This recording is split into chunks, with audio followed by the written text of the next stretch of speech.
Merci avec votre serviteur Lula Youssouf Soumaré sur la Voix du Sud avec une nouvelle émission. Toujours l'émission continue sur la radio, télévision, YouTube, Facebook, Instagram, TikTok avec votre serviteur Lula Youssouf Soumaré. Ça s'appelle Bulunda Kacha. Bulunda Kacha pour Moulma Kalamota, émission Koutolo, mais toujours c'est la suite. Atebo Kilim Doro Nomor Kamon Kenou, Bulunda Kacha. Nyinti mun ya lon ko mamanyo liya to non bulu anata tarantol bulun to badi la jumanyo lela wakacha munta mpata wo tembo le maka kacha mboki sen serviteur Lula Youssouf Soumaré modèle suwat sur la Voix du Sud waxtaan ak yeen ci bulunda ñi ko xamul moy li suñu mami bayon fi nek suñu loxo ñun tambe war nañ ko légué suñu domi wala suñu setati mais lolu naka lañ koy défé waxtaan bobu moñu fi indi tay sur la Voix du Sud. Badiunu pour kayitandala monemo bulunda kacati kabirim mamanyol tilola fokana nan kafutantolla e kabirim bulunda kacha commenceta wala mo mona be lare mol bulokono nyanta kala nyadile mbitala nyadile wolu nyakacha mon kenonto sila dola wala keta bare musolti koral kono bare musolu nga falile en général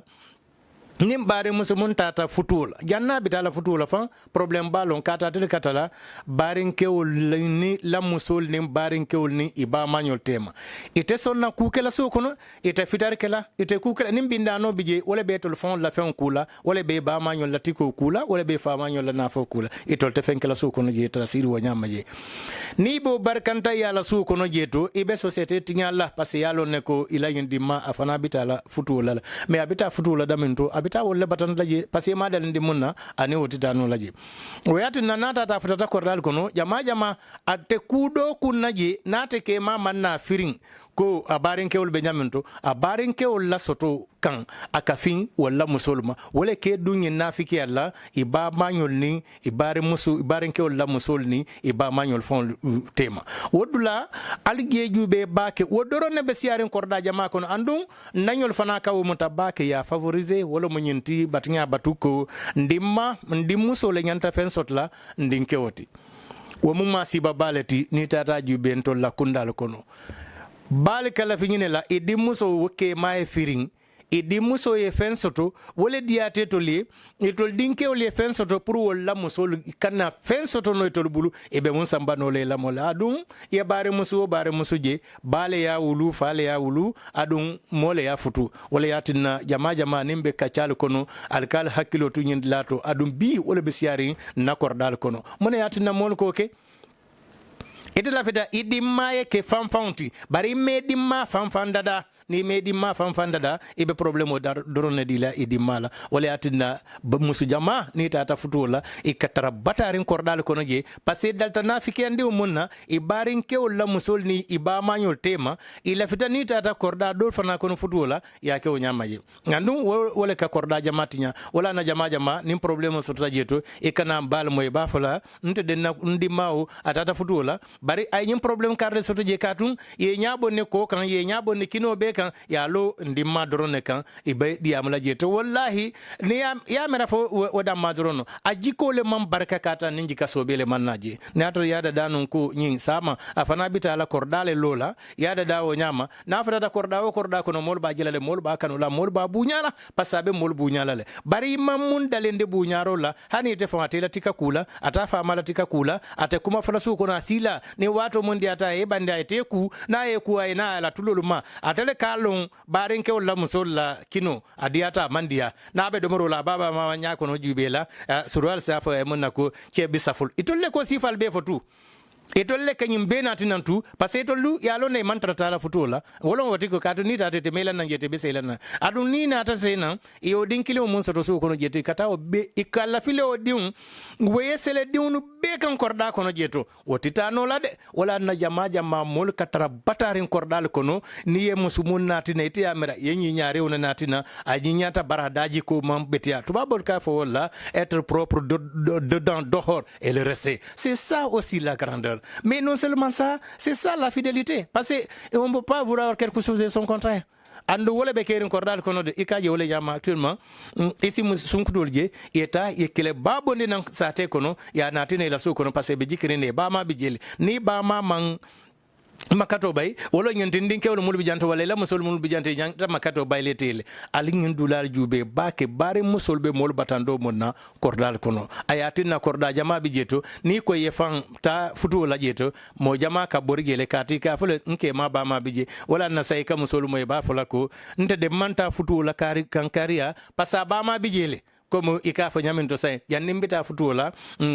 kewoya nyatara abama fa kel man problème soto parce que lu ni tata jube ibuka muso mo yako nke ma fa ma embatandi nke ma ba ma embatandi da madro ne bekere adu momo bekela dole fana ba mat wole yatina nin dium bulu soko no a préparer nyin kama ko sama bita damento fa nyante da handla katu dium na fa mo leti ay si koto aman na fa soto je ngayta fana ye ala lundin lo mo yadin ta sama ba fono la fana na e ba fono la afana mama ni wo man soto no jeto don yalo na ko yela société le tinya ye société be tinya tu abe korda mun kono ate mol na fala fen na betara na fiki alaji abe karke kono ate mol na fala fen atele kata debero la kordal kono taring momo yaje don ay tabe daji ndum fayla pelej amandra fendo sato la jeto surwal ka fa wala netali rek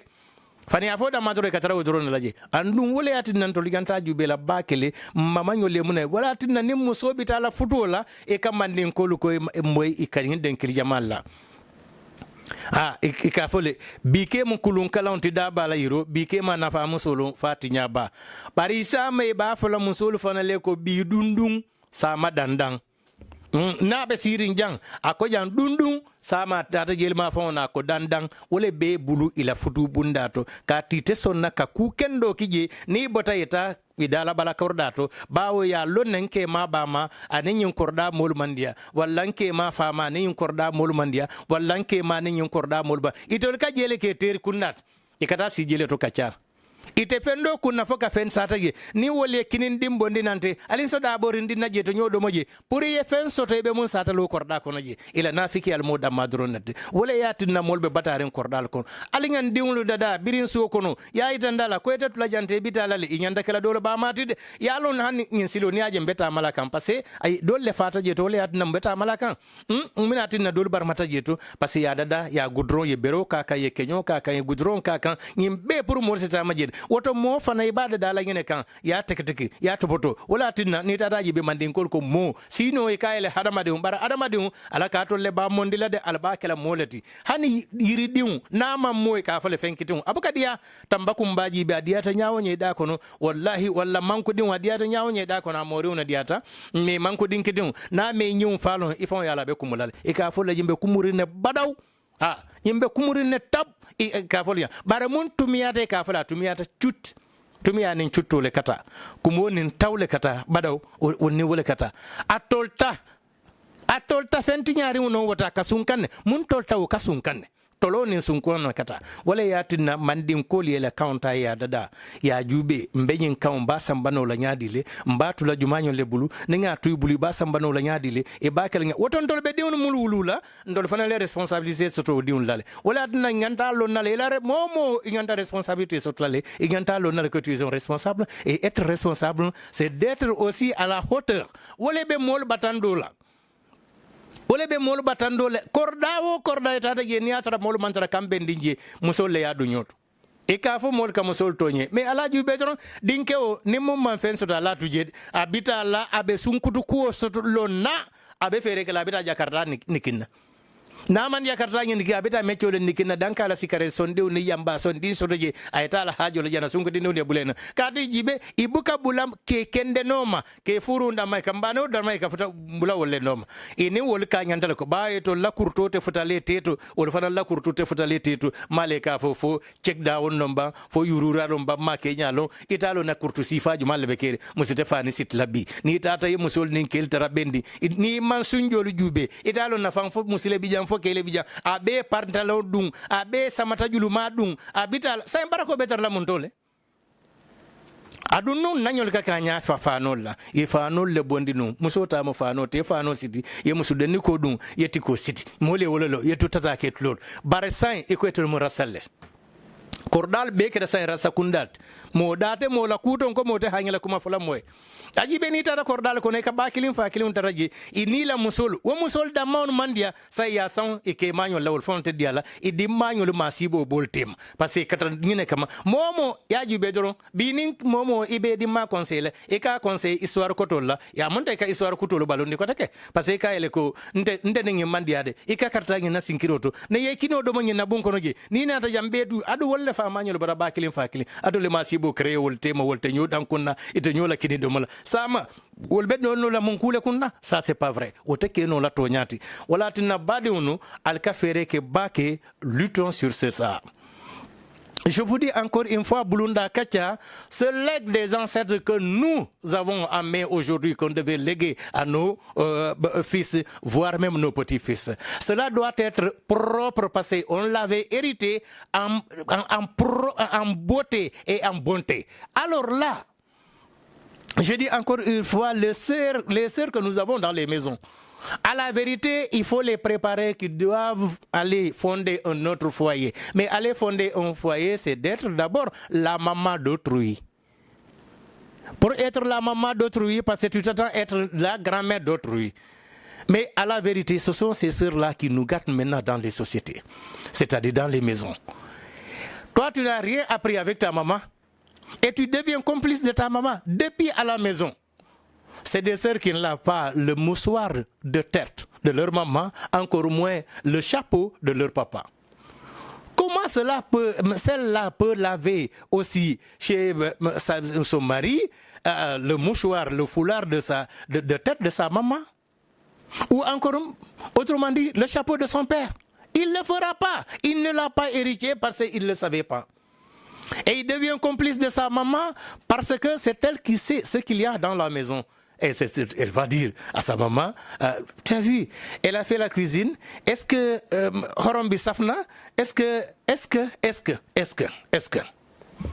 en regardant toujours dans les yeux de sa maman, parce que c'est sa maman qui devient sa défenseuse.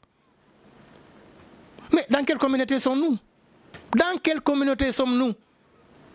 À la vérité, il faut la préparer que tu devais aller fonder un foyer. Il faut l'apprendre à tout, c'est-à-dire le pire et le meilleur. Ah, c'est ça aussi. Mais ils ne le feront pas, ils vont la laisser. Et maintenant, quand cette femme-là va en mariage, à un moment, parce que, c'est-à-dire, l'éducation ne triche pas. L'éducation ne triche pas. Alors, à un moment, tu reviendras à la maison pour dire à ta maman, moi, je suis dans une maison incroyable. Tout le monde me combat là-bas. Tout le monde te combattra parce que tu es allé là-bas avec une éducation incompréhensible. Pour ne pas dire le nom directement, avec tout le respect que nous avons aux femmes. Mais à la vérité, est-ce que nous devons continuer dans ce sens-là? Cette valeur-là que nous avons aujourd'hui commence à perdre sa valeur. Pourtant, nous sommes les héritiers et on devait léguer ça à nos enfants. Mais quelle éducation on va laisser à nos enfants? C'est l'éducation boulefalée. Ça deviendra une éducation boulefalée.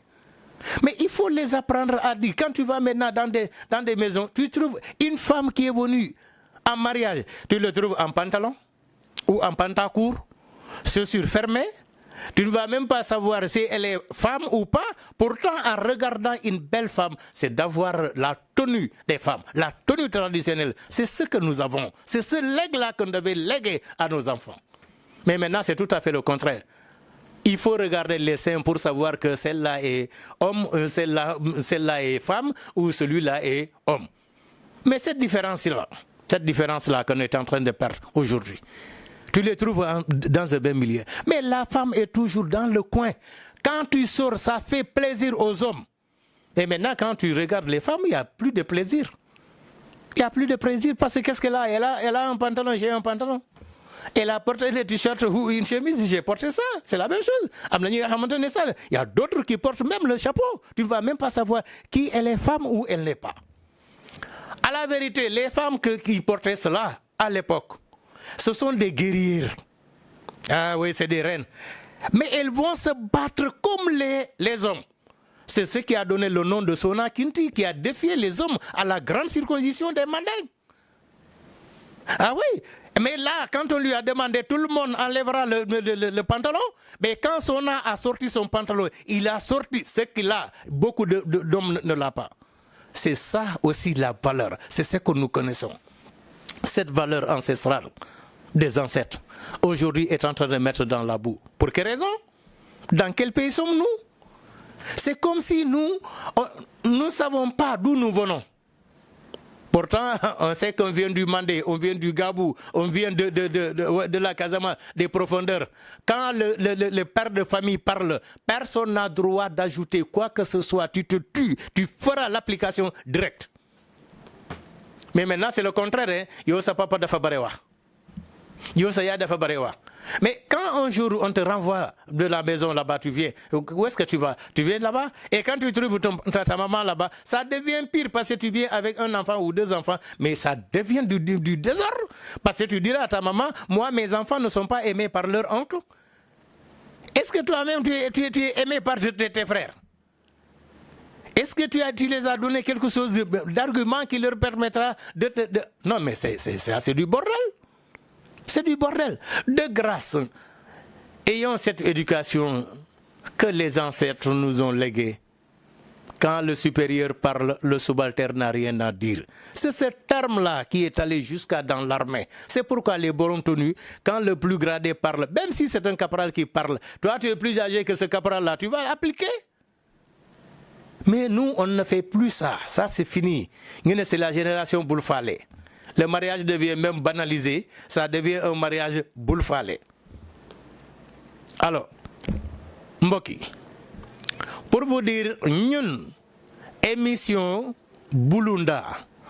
Bulunda, en vrai, c'est moi, liste ñu mami bayon. Ñun ñu jël ko te war ko joxe. Mais naka lañ koy joxe? Jokk suñu doomi, suñu seti. Mais est-ce que nous, ñun tay bo sété bo démé suñu kër yi, la majeure partie des gens bay nañ lolu de faté nañ ko parce que xamuñu ko parce que yo bala ngay jangal sa doom dara da fekk yow mi sa nga xam dara mais bo xamul dara naka la xolal légui suñu société suñu série sax ñi nga xamantene sey ñu sax ñu ngi kër ga motax la majeure partie même suñu amé jëkër dañuy préférer tok sen kër bayyi que dem ci sen kër jëkër yi xam nga li ko indi moy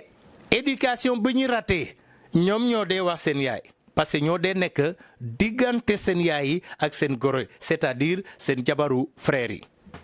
di len créer ay problème yi metti wa mom dé amna jabar waye jabaram duy footal sama yaay duy footal sama papa te yow yaa ngi kër ga yow dama ko gisul ci yow sa doo footal sa yaay doo footal sa papa kii ñoo ni nga ne kooku war na laa footal pour nga xam loolu seen yére sax du ñuy jënd doo gis benn gésiner foofu wala mbasin wala cub ama la ñuy jënd mooy yére yi oyo fii yi mel ni man sama yére bi boo ko ne furuk passé na boppam de loolu kese la ñu dee am si seen valise janguñu dara mënuñu foot mënuñu passer te su boobaa yow qu'est-ce que tu vas dire à cela ñi nga xamantene seen jabaru frère yi la mais ñooñu suñu ñëwee à la vérité yaa leen war a jàppale et parce que suñu gisee li ngay def sa parents ils seront obligés de le faire parce que dañu ne ah kii de moom suñu morom la te suñu morom bi xoolal li mu nekk di def ni kon li mu nekk di def ni ñun tamit loolu la ñu waroon a def ah dinaa ko def par la force parce que su ma jógee rek gis nga sama sœuru jëkkër dafay jóg li may def daf ma ci jàppale mais c'est tout à fait le contraire yow doo def loolu moom moo day xam buy lekkee mi xool bët yaayam su tibbee tuuti rek mu xool bët yaayam di naan xoolal sauce bi moom xawma ban façon sauce la togg ni xoolal xorom bi saful ñoom ñoo dee xam xorom bi saf na wala saful ñoom kese bu ñu waxee loolu rek mairie tamit comme ñoom seen doomi jigéen yi rek la ñuy fonk rek ñu daal di xool nga ah man kay moom man li yàlla xam doy na xaar ma jàpp si yàlla rek loolu kese la mais bu dee munul togg demal jàppale ko nga jàngal ko togg comme ça sa yaay mën a lekk lu baax mais duñ ko def de fa la ñu nekk rek xoolal tey moom fóot na de mais tey balaa ñuy añ fii mi romba fii moom moo dee tëdd ba 10 heures 11 heures su yeewoo rek dem toilette sangu ñoo toog si weti yaayam deful dara lu dul xaar desetu ndekki yaayam wala papam soo ko laaj dërëm sax du ko am te nee na moom jànqala bu su génnee lan la day am si biti lan soo leen laajte ñaar dërëm mënuñu ko am et yow nga ne pas mais xoolal seen comportement rek boo demee si milieu yi sax xale góor yi ak xale jigéen yi suñu toogee mënoo leen ràññee sax sol naa pantalon nga sol pantalon ba sol chemise nga sol chemise ma sol si fermé nga sol si fermé pour ma xam ne kii jigéen la xanaa ma xool si wen yi mais ban civilisation la ñu am mais c'est léegi la c'est-à-dire civilisation bu ñu suñu maam yi bayoon loolu la ñu naroon a héritier mais xoolal actuellement jigéen su génne sax pour nga xam ne kii jigéen la pour mu saf la mën naa ne soo ko xoolee rek nga daal di bëgg amatul parce que kii moom de góor la ngeen baal ba man moom on a le franc parler parce que nous on a vécu des moments alhamdulillah mais aujourd'hui à votre jamono bu metti la jigéen su génnee sax doo xam ne sax kii jigéen la normalement jigéen bu woddee sër suy génne rek boo xoolee si gannaaw rek góor yi ñëpp kontaan kii de moom macha allah mais léegi loolu amatul pantalon les sol ñu ne xaw ma kolam bi yow mu kole sa yaram xale góor yi sol pantalon mu kole si yaram seen ñaari soo leen adda doo xam sax kii jigéen la wala góor la xoolal seen doxin sax buy góor waaye nga ne ko kii bu maanaam ancien militaire la donc je sais comprendre c'est ça alors loolu su ñu demee ba nekk ci situation bi defe naa ne parents yi ñoo xaw a lâché tuuti seen responsabilité pourtant nit ku ne dafa am li ñu la jàngal dafa am li ñu la bay mais yow soo amee doom rek nga daal di bay parce que sa soxna bu la ne lii jamono la lii ndox bu tuur la mais ndox boobu na tuur fale ndox musul tuur comme ça rek même taw balaa muy taw day xiim kon yàlla si boppam moo ñu jàngal donc lu ne danga koy togg ba mu ñor moo tax defe naa ne olof yi sax ñoo mën a wax de parce que ñoom dañuy ne nit doomi aadama nit ñu ne nité mais nit boobu xoolal rek nit c'est quoi? C'est la lumière. Donc nit lumière la so zenyene mo ikaktabile kiti una mati donc ya tambil ayta fayta ay mo beaucoup ay ke moti donc bo c'était ci ñaari kaddu yi vraiment on leur dira bravo et merci. Mais actuellement loolu moom xaw na yàq suñu société tuuti sa doom jooju bu demee say rek nga ne waa kër gi man kay moom jaaxal na seen waa kër moo tax actuellement jigéen yi bari loolu la ñuy wax ku ñëw ut sa doom bu ci financé 250,000 francs wala 300,000 francs lekkal fukki junne nga denc 250,000 francs loolu pour dem ci sëriñ si balaa ngay dem ci sëriñ si yaa war a doon sëriñ ñam jàngal ko mu baax mu doon nit mu nite. mais tant que loolu amul kay di ngeen dem ci sëriñ yi ak ñoo baax parce que ñoom tamit xale yi moo tax xale yi 5 heures bu jotee rek dañuy am li ñuy lekk si ngoon xam nga sarax bi la jëndal juróom-ñaari bool jëndal fukk ak ñeent bool jëndal lii c'est parce que amoo éducation bu baax moo tax soo demee sa yaay mënul tëdd mënul def dara lépp lu mu am rek yónnee ko fële te loolu moo di indi problème. En général ci diggante xale góor yi ak seen yaay parce que soo demee ba xaw a tekki tuuti rek boo gisee suñu gisee sax surtout sa jabar suy gëndee muy sol lii muy def lii jënd lii te fekke moom jëkkëram macha allah dafa mel ni man luulaa fii ñuy naan kii de moom lépp lu mu am du yaayam de du sërami mais jabaram mais c'est vrai parce que kooku mooy sa intimité c'est ça mooy sa intimité. su dee baax na ñu bokk ko mais bu baaxul tamit da nga koy def comme ni ñu la def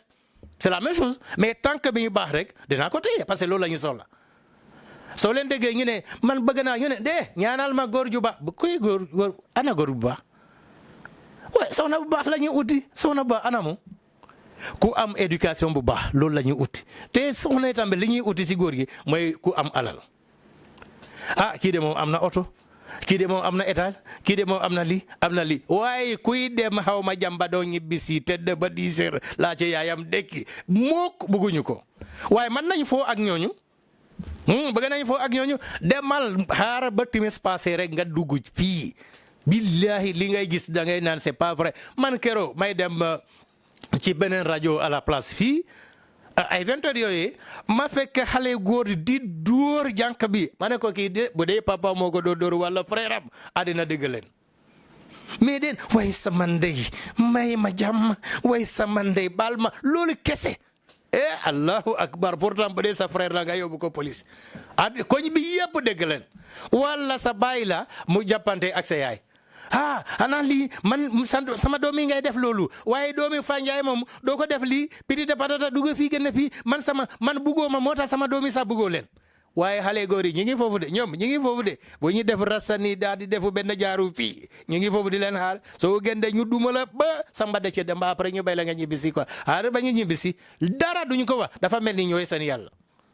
mais ça la société est gâtée nous avons une mauvaise société pourtant société bi war nañ ko defar de parce que ñun suñu baay yi ñoom am nañu éducation suñu maam yi looloo tax ñu daal di sëy ak suñu yaay yi mais ñun dafa mel ni suñu responsabilité actuellement dañ ko daw ñii naan droit de l'homme droit de la femme droit de l'enfant mu jamais ñu naan leen le devoir de la femme le devoir de l'enfant doo leen ko dégg bii tamit nañu toog africain fii la ñu toog ba nasaraan yi ñëwaat naan ñu non mais on a donné le droit de la femme droit de l'enfant mais maintenant il faut penser aussi le devoir de la femme le devoir de l'enfant et alors le séminaire yi commencé ONG jóg fii petite patata on va faire des séminaires sur ça parce qu'il faut le devoir aussi de la femme dans la société, c'est-à-dire dans son foyer conjugal. Petite patate, on a toujours attendu l'Occident. Mais pourquoi? Wole yatina nimbe siri jama mbe kachala alikale hakilo bulandi kontolde ndol fanal nyanta molle nafala pourtant pour que mon nafano il faut que n'adopte cette valeur là n'est pas à banaliser waruñu ko foyer suñu ko té rek am nañu gannaay mais bala ngay dem ci serigne si toujours c'est des marabouts les marabouts ne sont pas fous parce que so yégué da nga lay laajte mais quel est le problème? Dis-moi le problème. Mais même moi, tu me fais ça, mais je vais te dire tout de suite le résultat. Oui, moi, je me suis marié avec Bourama Ndiaye, mais bima demee seen kër sa maman papam sœur mi ñoom ñépp bay nañ ceeb bi ci man la ñu nekk quoi li ma def xeeb nañ ko li ma def seexlu nañ ko li ma def wallahi soo demee seen wetu kër am na benn waay bu ñuul te am yaram li tout de suite tu vas penser à Lula parce que je suis noir je suis pas élégant tu diras donc c'est Lula. Alors kooku moo def liggéey bi ban liggéey la def deful benn liggéey c'est parce que vous avez perdu l'éducation de votre maman ça c'est le travail de votre maman parce que l'enfant est plutôt ensemble avec sa maman plus que son papa nous ne sommes pas là on est toujours absent mais vous êtes à la maison. La preuve suñu bu ñuy dem école seen yaay la ñuy laajte lépp moo tax lépp la ñu dindi jokko seen yaay moo tax mais kooku ku la defal loolu bul foog ne kii moo déedéet woon que sa papa bàyyi na fii nangam mu ne ma jox la sa papa moo fi bàyyoon lii ma jox la sa papa moo ma jox lii ma jox la mais xale yi dañuy dem ba finalement dañuy defe ne seen baay yoruñu dara seen yaay yi ñoo yoru dara parce que éducation boobu yaay yi tambe duñu ko jàngal seen doom yi duñu leen wax dara. Mais toujours dans koy naan sa papa moo def lii sa papa su déggee loolu chaque fois mais moi c'est comme si ma maman a peur de papa parce que tout ce qu'il me dit tout ce qu'il me donne il m'a dit c'est ton papa qui l'a dit c'est ton papa qui m'a donné ça pour vous donc le vieux devient le responsable mais soo ko ne am demal doo ko ne sax man maa dem moo tax suñu ñëwee seen yaay yi lañu dem laajte mais loolu tambe góor yi nañu jóg ñu won suñu doom yi ñun ñooy seen baay yi tout de suite j'étais à la mairie. am na ku ñëw defar foofu extrait de demande d'acte de naissance pour un enfant ñu ne que ana sa carte d'identité jëkkër ak yow mu daal di indi génne ko ñu ne ko mais il faut que ton mari soit là pour faire la déclaration yow lettre ngay binde xam nga li indi loolu non mais tu ne vas pas croire c'est parce que tout simplement xale jigéen ñi xamatuñu fu ñuy dugg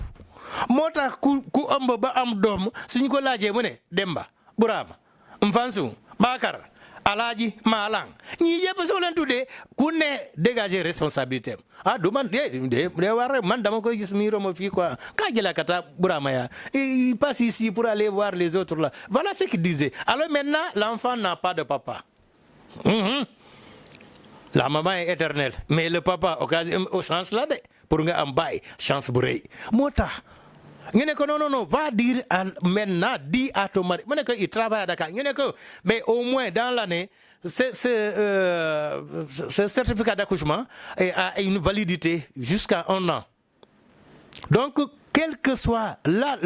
les vacances ou les fêtes ou le petit congé que ton mari aura, il pourra venir ici à la mairie faire la déclaration. Mais si mon mari devait faire 7 ans en Europe, donc non, là, tu seras obligé de faire un jugement. Parce qu'au bout d'1 an, ça, ce n'est plus valable, mais tu vas faire le jugement pour l'enfant. Et ça aussi, il faut que le papa soit présent. Donc, regardez-moi tout cela. C'est parce qu'on n'a plus de confiance en nos femmes. Parce que c'est l'éducation qui a été ratée. Alinkana songola. Ntol betar la siri na tentinya batu nyama dron. Fane na dinde on fa on ka fanye ba natale iurara. Ba natale isama. C'est ça. Hein? Xale jigéen su génnee ñëw rek mu ne la papa am lii yoo xam nga ne lii man joxuma ko te sama doom bu góor frère am bi alaaji joxu ko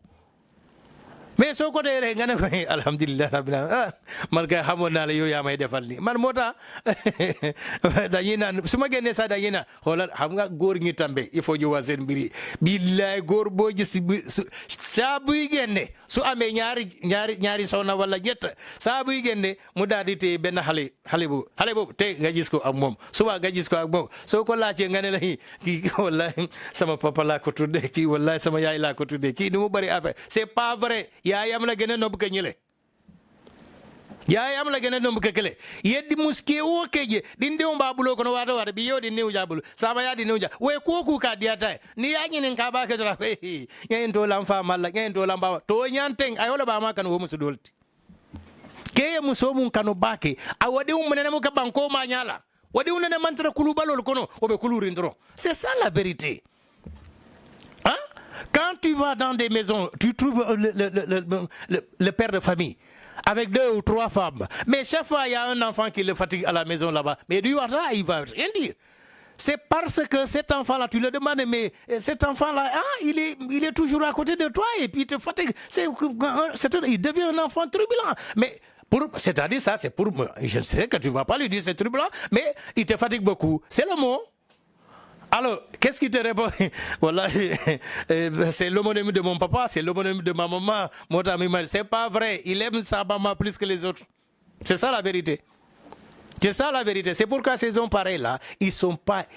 irresponsables. Ils ne peuvent pas dire la vérité entre ces femmes. Ils ne peuvent pas dire la vérité entre ces enfants. C'est pourquoi ils ne sont pas respectés dans le quartier. C'est pourquoi ils sont rejetés par tout le monde. Même ces enfants. Wala nal kana son wala woke ba sifa la wala kata wadano la subay be mol batan la wadano la komune sifa kele Allahu akbar asyhadu anna Muhammadu surullah rek ngay dega do dega mu rasulullah. Xamuñu tous, ils n'ont rien appris. Et avec ça vous voulez éduquer? Vous voulez être responsable? Mais on dira dans quel pays sommes-nous? Yow mi père de famille. So yeewo rek nga daal di jóg dem jàkka ji asalaatu xayru mina nawmi asalaatu xayru mina nawmi yow nga bay sa jëkkër sa jabar tëdd sa doom yi tëdd doo leen yëg pourtant bés dina am ala kulli ali da nga nekk foofu di asalaatu xayru mina naw ñu nekk fële armel ba mais loolu su lay xaaree au moins jox leen éducation bu baax balaa ngay dem di naan asalaatu xayru mina naw doo asalaatu sa njabooti jóg leen ngeen dem julli wala jóg leen ngeen julli man maa ngi dem si jàkka ji au moins mais ce qui est recommandé nan dem jàkka ji loolu la ñu wax mais loolu duñu ko def de surtout seen ñaareel yi wala seen aawo ji nga xamante ne xam nga li ñuy def léegi bu ñu demee ci sëriñ yi ñu ne demal uti benn béjjenu nekk lay waaye béy yow béjjén boo xamante ne aarul béy bi pour ñu rey ko kooku moo mën a tey sa jëkkër yow ah non il faut pas raconter du n'importe quoi. Alta ba koton bino nyina ngana ngeke manyol kunki ba koton bino mu ya utu ba koton kunto amamba koton kanandi sayama ole bitete ke ma kumutale hey il faut pas raconter du n'importe quoi ouais n'importe quoi c'est pas bon et les marabouts sont là pour cela Pour avoir quoi que ce soit, on te dit, il va chercher la corne de chèvre. La corne de chèvre, c'est là où tu vas mettre, je ne sais pas, la tête de ton mari là-bas pour qu'il soit neutralisé par toi. Ah, pour mieux neutraliser ton mari, il faut mettre son nom, je ne sais pas si les marabouts, dans la corne. Ah non, dans quel pays sommes-nous? Cette corne n'arrive pas à défendre la chèvre. Pour la tuer, c'est ce qui va te neutraliser, c'est ce qui va neutraliser ton mari. C'est ça la vérité. Ah non, ça, ouante, parenti non a fala bos kuma mantenya que non explica li na fala i nobu nomi kibi que la bulunda. Busibi bulunda i nomi ki sabana mande. Ma non a fala bulunda que no parenti no donas bay disha que no tene na no mon. A no tambe no dibidi dan pano filhos no netos. Mas como que não na fascicula? Na que educação que falado, que lá que não dibidi jubi maneira como que não na fácil. Como que não bata conversa com a família na dentro de casa, entre e na saída fora. Mas principalmente, você vê que le imingeri fêmeas. Mostrar-lhe como, sinal como, você na casa ali, Maria Nabim, suma com buma mesa ali, assim que budubidi, sana outra casa. Naquela casa em Gassibi. Mas sinal, direito, sinal bom, curso, bom educação. Que lá, nem se bim sai na casa, e ba casa na outro lado, bona sibi kuma alimandanya fiju na casa de alguém ma educação que tem na casa si vai que kilala e kana tem problema ma boca sinal nada e capo de lava roupas roupas que roupa de si pape el que tá sinta perto de si mame e tá fala si mame jubide si minger kali minger de si yermo el que se bi no si sal e bom ou que bom e chiga e passa demais se conta aquela na si mame também lantajana porque el se que se defensa qual defensa na maquila no dubi que a nós que não tem na casa se contra como assim que na vai na casamento e kana tarraja na buna bim fala como ali gente de casa e trazer uju na outro lado e pôr na minha filha papia de quê e cabon e cabali el que manda gente pôr na se boca na riba dele na uju riba dele mas se contra como você sinal na direito jana e pode tudo. Mas il n'y a pas de problème.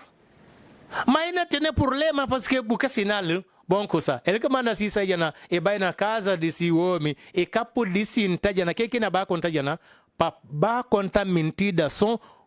porque que la que consi que la que sibi que la que businal jana qualquer cosa que tem jana eta ba explicar jana bulanta jana butene problema que si hermos butene problema que si menjer de si hermos papia de que não uja gosto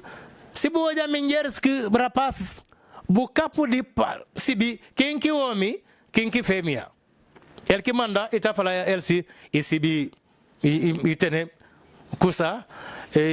Mboki, pour vous dire, nous sommes à la fin de notre émission avec votre serviteur Lula Youssouf Soumaré sur la Voix du Sud. Badounou, Alterma, Alkanonte, Lula Youssouf Soumaré pour la Voix du Sud, Bulunda Kacha, Nyamonkali Jantobi, avec votre serviteur Senbok Lula Youssouf Soumaré, Moño, Wartana Yen, qui Bulunda, fi la Voix du Sud.